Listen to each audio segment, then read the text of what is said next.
Welcome to Beyond the Press Release, a production of Agoracom, in which we take the time to speak with small cap executives after they put out big news.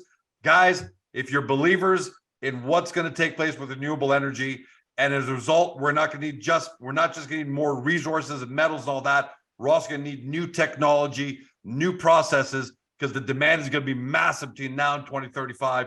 You're going to love this interview with Frank Cantervalli. He's the CEO at Alkaline Fuel Cell Power. As you can see over his shoulder there, trades in Canada to PWWR, for our friends in the US under ALKFF. Here's what you need to know about the company, because we got a nice, neat description for you. It's as you can tell from the name, it's a clean tech energy company that provides renewable energy focused investors with a powerful 3-step business plan. And you're going to hear about that in a second, to capitalize on the paradigm shift towards a zero carbon economy. So that's why I've created this 1, 2, 3. 1, current. They've got a traditional heat and power business with a pipeline of more than $50 million of potential contracts. So they've got that. That satisfies the immediate need. Then 2, they've got the near term. They've got fuel cell generators for backup and off-grid applications for the B2B market. And revenue opportunities are ideal for the diesel generator customers needing to eliminate emissions. So they've got that. And then 3, we've got the long-term hydrogen-powered fuel cell for the consumer market, B2C, right? That's the big hockey stick growth. Micro heat and power solution that they've got rivals the Tesla Powerwall to power people at home, right? They're going to be targeting customers in residential and small, medium-sized power markets. And that's why today's press release is really big. They announced a prototype launch of Jupiter 1.0. It's a great name. We're going to figure out why, but it's a powerful fuel cell system for homes and small buildings. And it's now out and it's going to be piloted. Frank, welcome back, my friend. Thanks, George. I appreciate that intro. Hey, well, look, it's exciting because we know what the next 10 years is going to demand for the next 50 years after that. And you guys are right on the cutting edge. Before we dive into specifics, because it's still new for everybody, all right? Big picture. How big is this news from a fuel cell energy breakthrough point of view, just for the whole world, for the whole industry? Yeah, I mean, this is big. It's big because up until now, we've been saying we're building a technology to accomplish this. And so there was a technology risk perception, and now we've done it. So now it's really about the company, the platform itself has pivoted to it's a commercialization strategy and opportunity. But overall, the market, the industry, the market knows we have a low-cost alkaline fuel cell alternative compared to PEM and other types of fuel cells.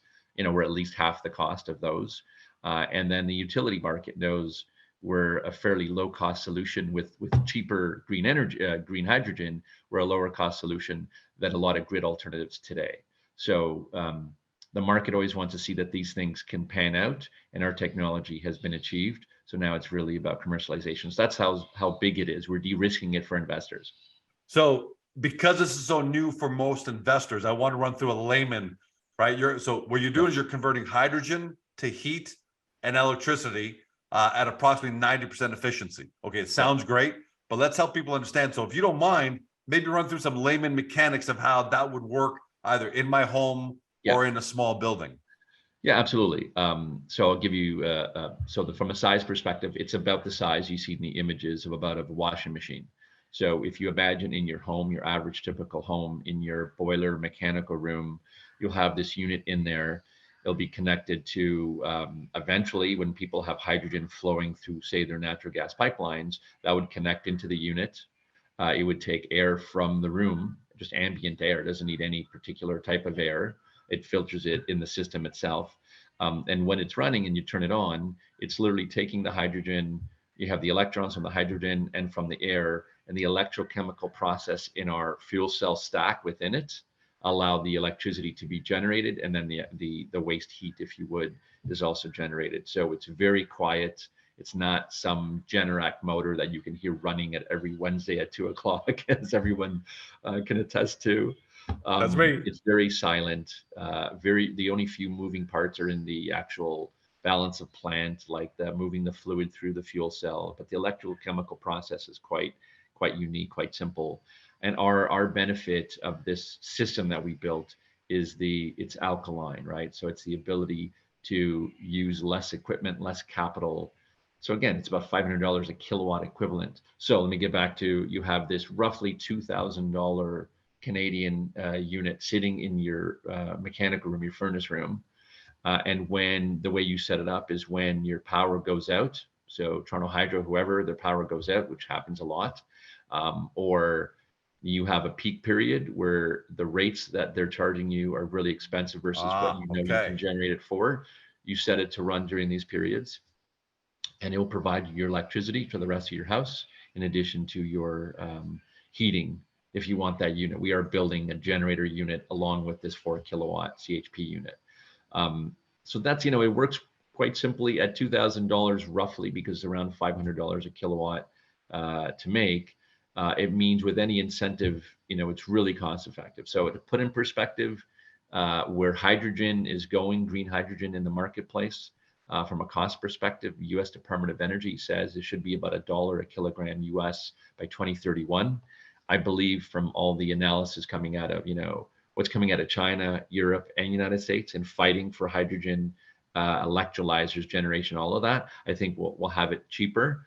Means their units will be certainly less of a levelized cost of energy. If you used our fuel cell with that hydrogen, it would be less than 15 cents a kilowatt hour all in.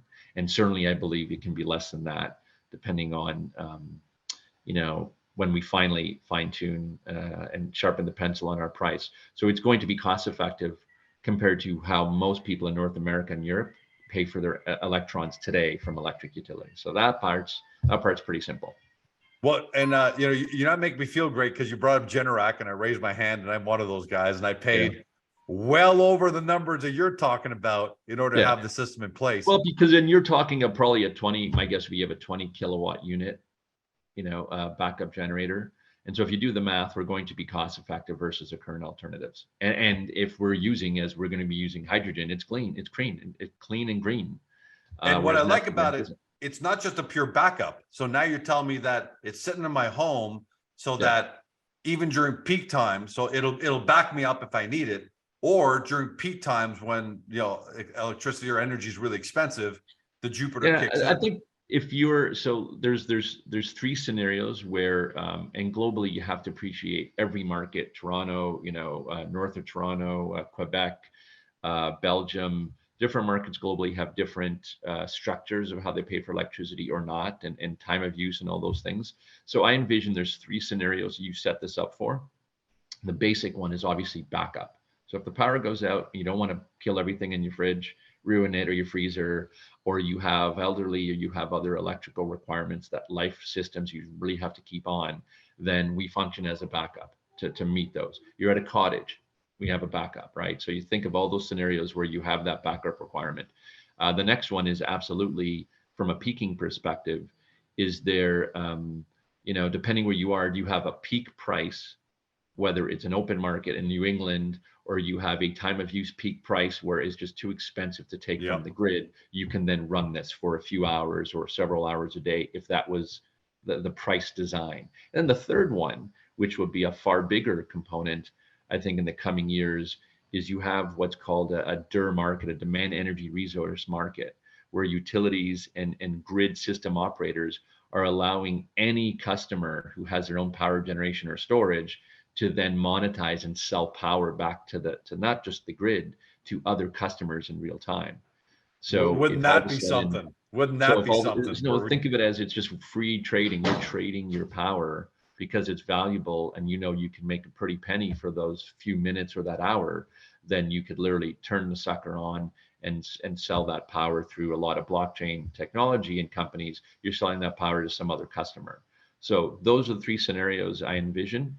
And depending if you were a cottage or a hospital in a remote area where you had more need for that backup side to kick on more, or that peaking side, then you would use it more towards that. So those are the scenarios I envision, but each market's slightly different. Now, when you say envision, here's what I like about this press release. It's not just a vision. It's beyond an idea. You've already got pilots lined up, right? And that's really important, because it's one thing for George Wood to say, we're envisioning this widget, and this widget will change the world. It's like, all right, well, good luck getting there, because you still got to go through R&D. You still got to go through. You're there, right? So what can you tell us about these strategic partners? I don't. So- You may not be able to tell us name, but can you No, give no. us an So, I idea? mean, we do have, so that what we've said publicly, we have two strategic pilots that we've been working through, one with Progressive Clean Technologies, and that's the one where if hydrogen is now injected in natural gas pipelines, it's the ability to use a hydrogen separator that only pulls out the hydrogen, say, at your property, and then you use that in our fuel cell. So that pilot, we're continuing to nail down the final details of that joint venture, and we'll have a site. We're looking at an actual end site to announce shortly, and there's a few options of what we're working through. The other one as well, which I have to admit is quite exciting, is the use of ammonia, right? So ammonia storage, you cracked as a cracking technology with AmPower, and then we convert it to hydrogen and we use it in our fuel cell. That one as well, we have a few sites we're looking through, and we should have an announcement sooner than later on Nice. where we're physically going to deploy that unit. But the one difference, most people, when you think of pilots with a prototype, they might be thinking in terms of, let's prove that our prototype works, that our technology works. That's not the issue or the opportunity here. The opportunity is the quicker that I can demonstrate to utilities, to end customers, to industry folks, engineers, the use of ammonia or the use of blending hydrogen in pipelines, the quicker that those industry folks say, wow, we're now going to speed up the deployment of injecting hydrogen or the deployment of ammonia in remote locations, Right. then the quicker I get sales to those end customers. So I don't need to show people how great my technology is. I need to show them how to enable and thread the needle to enable my technology to actually be sold. And that makes sense. They're not incentivized right now to do it because there aren't any mechanisms to either on the alkaline side or the hydrogen side. But if you can show them, hey, here it is, it works, then they're incentivized because what you said earlier, way lower operating costs. Campuses, university campuses, schools, remote communities, you name it, First Nations communities. There's so many agricultural, there's so many places that, have a tremendous power issue. And the quicker that they understand, oh, this configuration on my property can accomplish this, the quicker they understand that business case and see it, then the quicker we can deploy and create the right partnerships and strategic ventures and roll that out. So that's the bigger intent of the pilots, is to really demonstrate the business cases of configurations more than anything. How long, so two questions for you. Yeah. Ballpark, how long do you expect the pilot to last once they begin? Ballpark, I don't. Yeah, that's a great question. So if all goes well, yeah, how big of a market are you unlocking? Yeah, I mean, the market's huge. It's more a question of, I don't see a product that's going to be more cost effective to convert, stationary unit like ours in a home, in a small building. I don't see something that will beat ours from a price perspective. So it's really just a question of when the quicker hydrogen gets to those customers, the quicker we get our sales and take our market share. So that is, a lot of that is out of our control, except we can help enable people to make, to speed that up. So publicly, we've talked about, now that we have our prototype, there's a few configurations, a few things we'll do to tweak it in time for our CE certification process in Europe. And that's, in the coming quarter or two. We anticipate to have, as we've said publicly, our two pilots and likely more would be rolled out in, say, end of Q2, Q3, Q4 this year. And I expect those pilots to include both our CHP, our Jupiter 1.0 unit, in addition to our 4 kilowatt generator fuel cell unit as well. So we'll see how many we need to get built and roll out this year. But that's the game plan, is this year is get those pilots knocked out, get whatever certification we need to make that happen, and really confirm, what is our manufacturing strategy, how many are we building out from a location perspective, what strategic partners to deliver it to the market, to commercialize it. So all that is on the table, and we're refining that as we speak. And I'm assuming, Frank, you have a reasonable high level of confidence that you expect the pilots to go well. I mean, you still have to do pilots. So the pilots, real world results. So I'll give you an example. In one case, we're looking at, there's a certain intended use for our units when they're ready, right, at mass production, and what we would do with it. And it's for use in backup in a particular application. The pilot wouldn't be to put it in that specific application. It's probably to put it at their headquarters, plug it in, use an ammonia storage, a cubic meter of ammonia storage, a cubic meter worth of ammonia cracking technology, our fuel cell, and run it, come up with a scope of work where we choose to run it maybe so many times a day, use them in certain applications to sort of play them out, toy them out. It can be, months. I wouldn't say much longer. It doesn't need to be in there much longer than months to get all the learnings and lessons out of it than everyone wants. It's to help generate the business cases that can then understand, great, we're going to put, a 50 or a 75 kilowatt unit, stack unit here in that location. So once they're up and running in those pilots, it can take weeks or months, depending what everyone's intentions are, who funded it, who are part of it, to learn from it. But it won't take long to justify the business case. You've had long track record of biz dev success for a couple of reasons. One, you're a smart guy that understands his markets, his product. That's clear in this interview. The second part is you also understand marketing and branding and what Jupiter 1.0. It's a really unique name. Why'd you pick the name Jupiter 1.0? I love the name, so I'm not going to take credit for it. I wish I did. I didn't come up with it. We have some brilliant people in the company in Belgium. Look, there's an obvious reality. Even our corporate name has fuel cell in it. The average person doesn't know what a fuel cell is. No. And so, we weren't going to call it fuel cell 1.0 or something. No one knows what it is. They just want to know they're getting renewable, reliable, and affordable energy and power at their homes. And so, and I wouldn't even say it's a long-term name for it, but from temporary until we have proper focus groups marketing and launching our actual products from mass production, we definitely had to look at something a bit unique, make the market understand that we're doing something that's a bit of a blue ocean. And I love that the team came up with Jupiter 1.0. So Jupiter, if people don't know, is about the atmosphere is about 90% hydrogen. And it was just obvious that we're building something that's so out there in the future, far away from a futuristic perspective. But we're building this, and you realize, okay, well, we're 90% efficient to convert hydrogen. So we just thought that was kind of cute by half. We love that. And just Jupiter, the idea of no one's been there, so no one knows what a fuel cell is really in their home. No one's been to Jupiter, but you can look at Jupiter, understand, yeah, it's something that's futuristic. There's values in it, and we believe we can bring basically Jupiter to your home and bring that hydrogen to help you live your daily lives. And we can't wait for the marketing of that. Bring Jupiter to your home. I love that. I love that as a slogan. And since we're on that, bring Jupiter to your home. Yeah. We talked a lot about more small buildings and bigger installations, I guess, potentially in the future. Most people watching this are consumers. It's me, it's you, it's John, it's Mary who are watching this right now. We've talked about so we have an idea of the benefits, lower costs, helps with all those things. When do you think we might see a unit? When will Joe consumer, American consumer actually could expect to see a unit in their home? Is it a year and a half away?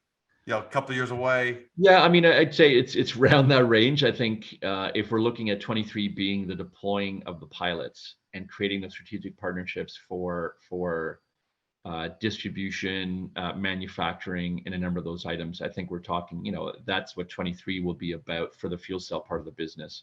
And 24 is really the execution of a lot of that. So we don't have any definitive answers, but that we're looking at that range. Maybe it is 18 months and beyond to finally get those units out. But, until we find those right, is it manufacturing ourselves? Is it joint venture with the manufacturing arm that can produce them quicker? Until I have that definitive number, my main objective is to find the right strategic partners, the right opportunities that enable people to say, I want to buy the fuel cell as quickly as possible.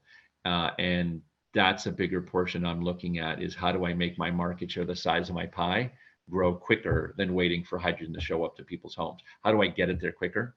And again, the ammonia strategy could be a great one. Injecting hydrogen in pipelines could be a great one. But I need to enable those to happen. And then that changes the market size and the timing of it, and everything else will adapt to that. Then I love the thinking that goes behind that answer, that you've got to get the market ready for that, and it looks like you are. By the way, if nothing else, if I could use one of these systems just to heat my pool. Yeah, we talked about that. I can't wait to get, I mean, I do expect to bring, I think 2 of the pilots will be here somewhere in Ontario, Canada. And I can't wait to do that, because obviously there'll be a number of opportunities for people to see them in action here. And that's something I look forward to. So maybe there will be a pool attached to this. We'll see. I would love to see that. I think that'd be a huge market for you right off the bat. People still think at home, I'm not sure, do I want to get away from my natural, I'm obviously people are going to get over it, but I'm not sure if I get away from my natural gas furnace system, but heating pools, big expense, swap out for something from you George, guys, boom, boom. This is a great point. You brought this up before. I think at the end of the day, I'm not going to be myopic to think people need to appreciate the value of a fuel cell because it's so different in technology. At the end of the day, it's very simple. And so I'll say this to investors as well. If I understand that selling or financing and owning and operating a fuel cell in a property for anyone, a utility, an airport, a campus, you name it, a residential home, is all about providing the most affordable, reliable, renewable power source, I don't think those end customers really care beyond that. Some might put more value on the greenness of it versus an alternative. Some might say, as most industrial customers I've come across say, it's about the cost as opposed to say the greenness of it. Those levers are in there to manage.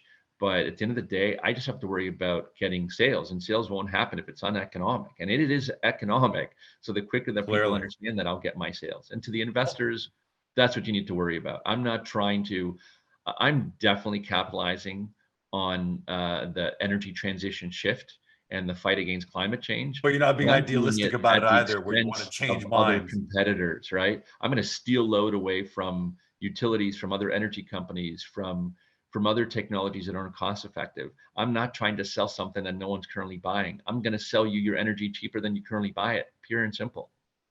And hey, if anything, Frank, given what's happened with inflation, given what's happened in the economy coming down the road, I mean, people have always been cost conscious, but it's amazing that everybody's even more cost conscious now than ever. So I think you're moving into a perfect storm for the company. And to add to that, George, I mean, the perfect storm, it comes down to, it is literally power to the people. And 120 years ago, central power plants were built and delivered through wires to people's homes and businesses. We've now come full circle where you could literally put a power plant, i.e. this, in your home, put up your solar panels, put in your heat pumps, put in your fuel cell, your alkaline fuel cell, and you could be self-sufficient. You can connect to the grid if you want to connect to the grid to sell your power or have other solutions attached to that. But the power is now in your hands. We've completely reversed the model. And I'm so thankful these folks before I got here picked PWWR, power, as our ticker symbol. But power to the people is exactly what we're delivering. And to me, I think that's exactly where the world is going. Our homes, our cars, they're going to become the power plants, and the grid will be the backup. Just in case. If that, the grid will I be think the backup. There's I was literally with a few CEOs of utilities the last few days, and I think there's some good realization by many of them that their model has to change. It's not as monolithic and simplistic as it was maybe 120 years ago. The model has to change. And if they want to stay a ubiquitous distributor of electrons to customers and sell my electrons to someone else, then they have to be a low cost provider of that distribution. And for everyone watching, they have to deploy a more lean manufacturing mentality in how they deliver electrons. The problem is for about 100 years is most utilities were deploying. I'm not going to necessarily say they all deployed unnecessary capital, but they kept deploying in a manner that made them more money and made them more valuable, and not necessarily for the interest of the consumer. And I get back to, it's about power to the people, literally and figuratively in the sense of they need to control their destiny more, and we're going to enable that. Frank, I love where you position the company. I love the fact that you got real prototype, real pilots going on. That's exciting because so many people are talking the talk. George Com Energy is going to do this for renewables, and it's an idea and just trying to sell stock and trying to bring promotion, but you're doing something real. And every time we talk, it's like 2024 can't get here fast enough because I want to see this stuff. I haven't gone through pilots in action. We'll have to wait, but it's exciting as hell. That's all I want to tell you. You guys are doing an amazing job. One last question for you. Yep.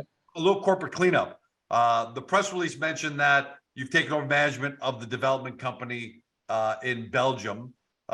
Anything you want to talk about there, just about that? Yes. Why that's Number happening? one, we've had a great team in Belgium, and Joe Really? Verstappen did a great job in pulling in the team, creating the team, and getting us to this point.